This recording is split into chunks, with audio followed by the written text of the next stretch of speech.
Remue ménage. Remue ménage.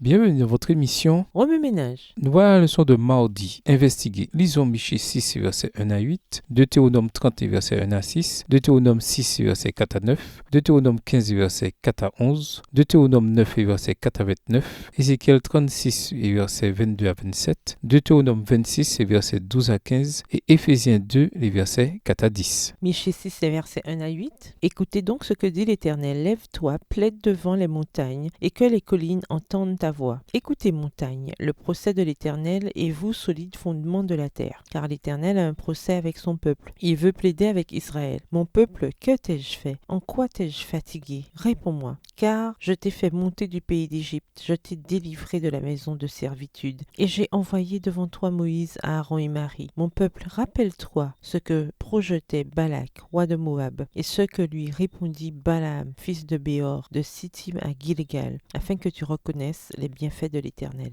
Verset 6. Avec quoi me présenterai-je devant l'Éternel? Pour m'humilier devant le Dieu très haut. Me présenterai-je avec des holocaustes, avec des veaux d'un an? L'Éternel agréera-t-il des milliers de béliers, des myriades de torrents d'huile? Donnerai-je pour mes transgressions mon premier-né, pour le péché de mon âme, le fruit de mes entrailles? On t'a fait connaître, ô homme, ce qui est bien. Et ce que l'Éternel demande de toi, c'est que tu pratiques la justice, que tu aimes la miséricorde et que tu marches humblement avec ton Dieu. Deutéronome 30. Les versets 1 à 6. Lorsque toutes ces choses t'arriveront, la bénédiction et la malédiction que je mets devant toi, si tu les prends à cœur au milieu de toutes les nations chez lesquelles l'Éternel ton Dieu t'aura chassé, si tu reviens à l'Éternel ton Dieu, et si tu obéis à sa voix de tout ton cœur et de toute ton âme, toi et tes enfants, selon tout ce que je te prescris aujourd'hui, alors l'Éternel ton Dieu ramènera tes captifs et aura compassion de toi. Il te rassemblera encore du milieu de tous les peuples chez lesquels l'Éternel ton Dieu t'aura dispersé. Quand tu serais exilé à l'autre extrémité du ciel, l'Éternel ton Dieu te rassemblera de là et c'est là qu'il t'ira chercher. L'Éternel ton Dieu te ramènera dans le pays que possédaient tes pères et tu le posséderas. Il te fera du bien, il te rendra plus nombreux que tes pères. L'Éternel ton Dieu circoncira ton cœur et le cœur de ta postérité et tu aimeras l'Éternel ton Dieu de tout ton cœur, de toute ton âme, afin que tu vives.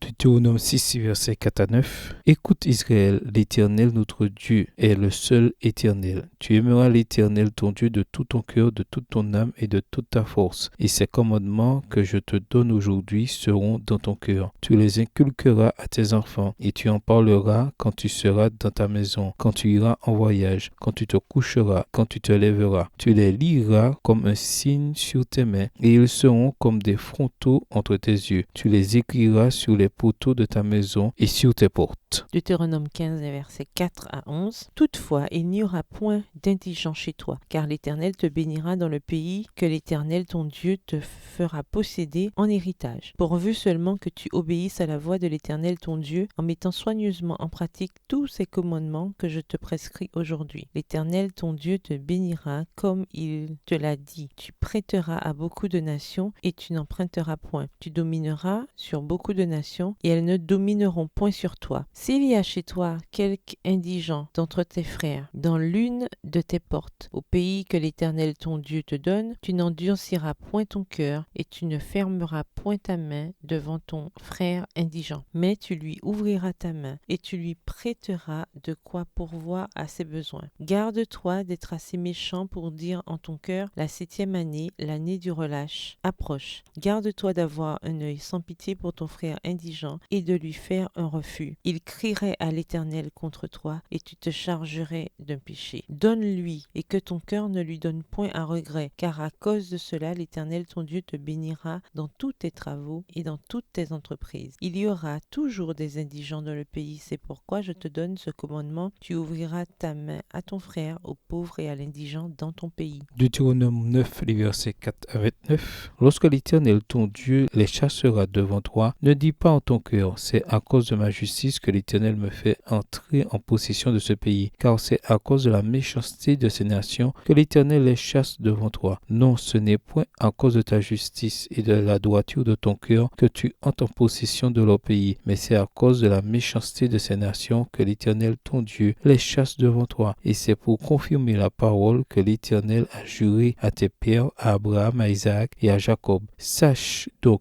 que ce n'est point à cause de ta justice que l'Éternel ton Dieu te donne ce bon pays pour que tu le possèdes, car tu es un peuple au cou roide. Souviens-toi, n'oublie pas de quelle manière tu as excité la colère de l'Éternel ton Dieu dans le désert depuis le jour où tu es sorti du pays d'Égypte jusqu'à votre arrivée dans ce lieu. Vous avez été rebelles contre l'Éternel. À Horeb, vous excitâtes la colère de l'Éternel, et l'Éternel s'irrita contre vous et eut la pensée de vous détruire. Lorsque je fus monté sur la montagne pour prendre les tables de pierre, les tables de l'alliance que l'Éternel a traitées avec vous, je demeurai sur la montagne 40 jours et 40 nuits, sans manger de pain et sans boire de l'eau. Et l'Éternel me donna les 2 tables de pierre écrites du doigt de Dieu et contenant toutes les paroles que l'Éternel vous avait dites sur la montagne du milieu du feu le jour de l'assemblée. Verset 11. Ce fut au bout des 40 jours et des 40 nuits que l'Éternel me donna les 2 tables de pierre, les tables de l'Alliance. L'Éternel me dit alors, lève-toi, descends en hâte d'ici, car ton peuple que tu as fait sortir d'Égypte s'est corrompu. Ils se sont promptement écartés de la voie que je leur avais prescrite. Ils se sont fait une image de fonte. L'Éternel me dit, je vois que ce peuple est un peuple au cou roide. Laisse-moi les détruire et effacer leur nom de dessous les cieux. Et je ferai de toi une nation plus puissante et plus nombreuse que ce peuple. Je retournai et je descendis de la montagne toute en feu, les 2 tables de l'Alliance dans mes 2 mains. Je regardai et voici, vous aviez péché contre l'Éternel votre Dieu. Vous vous étiez fait un veau de fonte. Vous vous étiez promptement écarté de la voie que vous avez prescrite, l'Éternel. Verset 17. Je saisis les 2 tables, je les jetai de mes mains et je les brisai sous vos yeux. Je me prosternai devant l'Éternel comme auparavant 40 jours et 40 nuits, sans manger de pain et sans boire à cause de tous les péchés que vous aviez commis en faisant ce qui est mal aux yeux de l'Éternel pour l'irriter. Car j'étais effrayé à la vue de la colère et de la fureur dont l'Éternel était animé contre vous jusqu'à vouloir vous détruire. Mais l'Éternel m'exauça encore cette fois. L'Éternel était aussi très irrité contre Aaron qu'il voulait faire périr et pour qui j'intercédais encore dans ce temps-là. Je pris le veau que vous aviez fait, ce produit de votre péché, et je le brûlai au feu. Je le broyai jusqu'à ce qu'il fût réduit en poudre et je jetai cette poudre dans le torrent qui descend de la montagne. À Tabéa, à Massa, à Kiboch, à Tahava, vous excitâtes la colère de l'Éternel. Et lorsque l'Éternel vous envoya à Kades Barnéa en disant « Montez et prenez possession du pays que je vous donne », vous fûtes rebelles à l'ordre de l'Éternel votre Dieu. Vous n'eûtes point de foi en lui et vous n'obéîtes point à sa voix. Vous avez été rebelles contre l'Éternel depuis que je vous connais. Verset 25. Je me prosternai devant l'Éternel. Je me prosternai 40 jours et 40 nuits, parce que l'Éternel avait dit qu'il voulait vous détruire. Je priai l'Éternel et je dis, Seigneur Éternel, ne détruis pas ton peuple, ton héritage que tu as racheté dans ta grandeur, que tu as fait sortir d'Égypte par ta main puissante. Souviens-toi de tes serviteurs, Abraham, Isaac et Jacob. Ne regarde point à l'opiniâtreté de ce peuple, à sa méchanceté et à son péché, de peur que le pays d'où tu nous as fait sortir ne dise, c'est parce que l'Éternel n'avait pas le pouvoir de les mener dans le pays qu'il leur avait promis, et c'est parce qu'il les haïssait qu'il les a fait sortir pour les faire mourir dans le désert. Ils sont pourtant ton peuple et ton héritage, que tu as fait sortir d'Égypte par ta grande puissance et par ton bras étendu. Ézéchiel 36, versets 22 à 27. C'est pourquoi dis à la maison d'Israël, ainsi parle le Seigneur l'Éternel, ce n'est pas à cause de vous que j'agis de la sorte, maison d'Israël, c'est à cause de mon saint nom que vous avez profané parmi les nations où vous êtes allés. Je sanctifierai mon grand nom qui a été profané parmi les nations que vous avez profané au milieu d'elles, et les nations sauront que je suis l'Éternel, dit le Seigneur. L'Éternel, quand je serai sanctifié par vous sous leurs yeux, je vous retirerai d'entre les nations, je vous rassemblerai de tous les pays, et je vous ramènerai dans votre pays. Je répandrai sur vous une eau pure, et vous serez purifiés. Je vous purifierai de toutes vos souillures et de toutes vos idoles. Je vous donnerai un cœur nouveau, et je mettrai en vous un esprit nouveau. J'ôterai de votre corps le cœur de pierre, et je vous donnerai un cœur de chair. Je mettrai mon esprit en vous, et je ferai en sorte que vous suiviez mes ordonnances et que vous observiez et pratiquiez mes lois. Deutéronome 26, versets 12 à 15. Lorsque tu auras achevé de lever toute la dîme de tes produits, la 3e année, l'année de la dîme, tu la donneras aux Lévites, à l'étranger, à l'orphelin et à la veuve. Et ils mangeront et se rassasieront dans tes portes. Tu diras devant l'Éternel, ton Dieu, j'ai ôté de ma maison ce qui est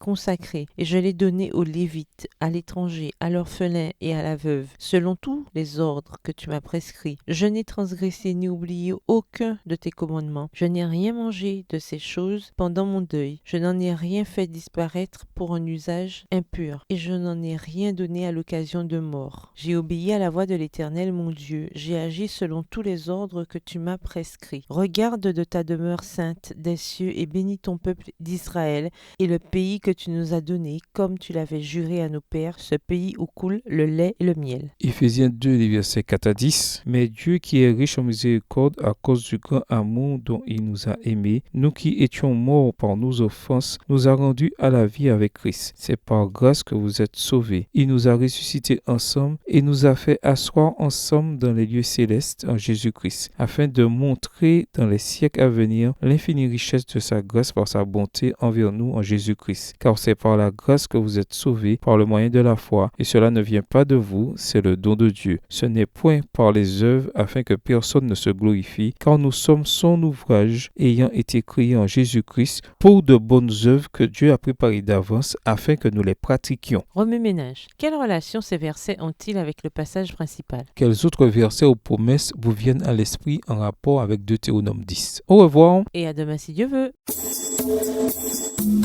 Remue-ménage.